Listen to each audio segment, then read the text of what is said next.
কেবলার দিকে পা মেলে বসা বা শোয়া যাবে কিনা, কেবলার দিকে পশ্চিম দিকে পা মেলে বসা বা শোয়া যাবে কিনা? উত্তর হলো যাবে। কোনো বড় গুনাহ হবে না, কারণ হাদিসে কেবলার দিকে পা মেলার ব্যাপারে কোনো নিষেধাজ্ঞা নাই। কিন্তু কেবলার সম্মানার্থে যদি আপনি ওইদিকে না মেলেন কেবলার প্রতি শ্রদ্ধার জন্য, তাহলে সেটা ভালো। আপনি কেবলার দিকে শুলেন না পাও দিয়া, যে এইদিকে কেবলা আছে আমি সেদিকে মাথা দেই, কেবলাকে ভালোবাসি সেই জন্য।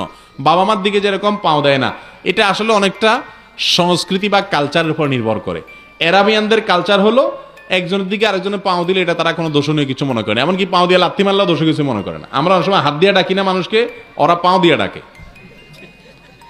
আপনি প্রথম প্রথম গেলে তো আপনার চান্দি গরম হয়ে যাবে যে ওটা বেয়াদব নাকি রে। আপনি মনে করেন শুয়ে রয়েছেন, নামাজ জন্য ডাক দিবে, আমার দেশে কি করে মানুষ হাত দিয়ে উঠায়, ভাই উঠে যান, তাই না?